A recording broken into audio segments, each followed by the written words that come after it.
everyone, I'm Yu Yan, and today I'm going to be reading part of a story called The Ones Who Walk Away from Omelas. In a basement under one of the beautiful public buildings of Omelas, or perhaps in the cellar of one of its spacious private homes, there is a room.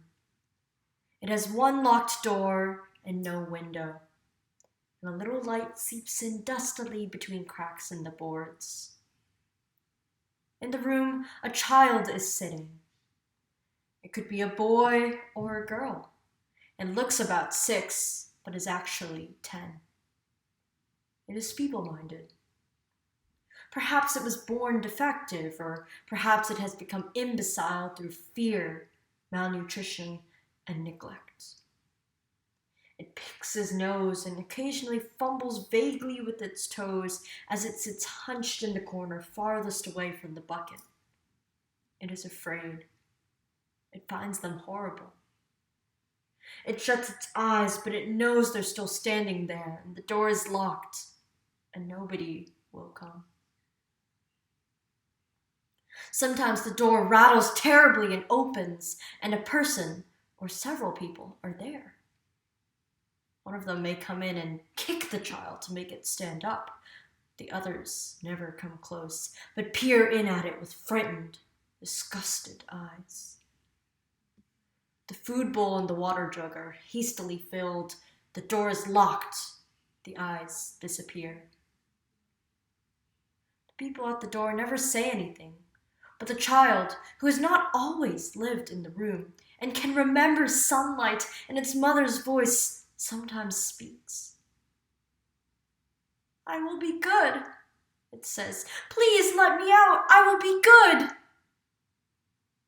They never answer.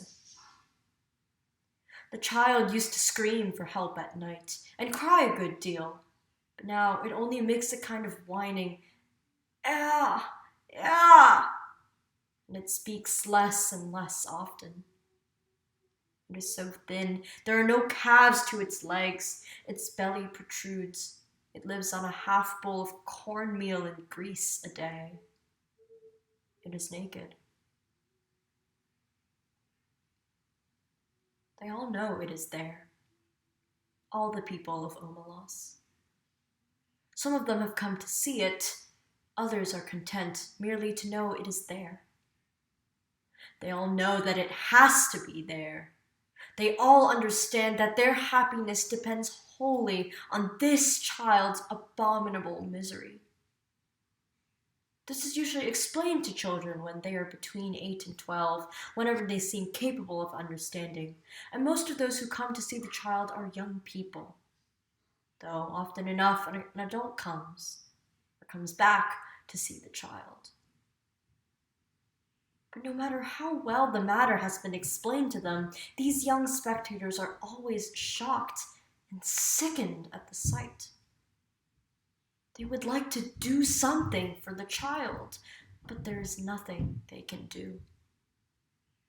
If the child were brought up into the sunlight out of that vile place, if it were cleaned and fed and comforted, that would be a good thing indeed.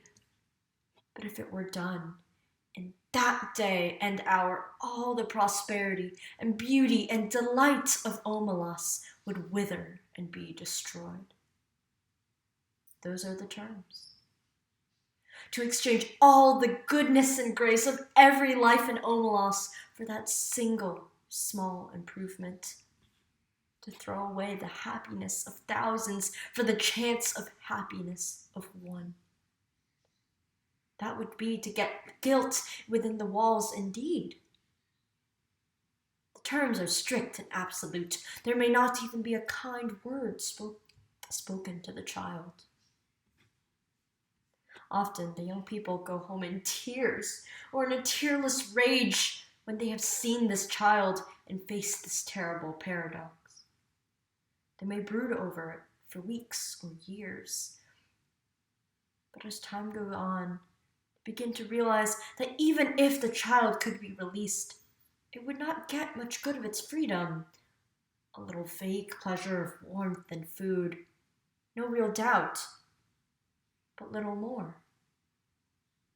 It is too degraded and imbecile to know any real joy. It has been afraid too long to ever be free of fear.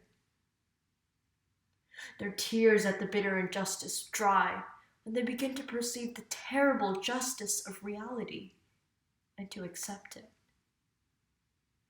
Yet it is their tears and anger, the trying of their generosity, and the acceptance of their helplessness, which are perhaps the true source of the splendor of their lives.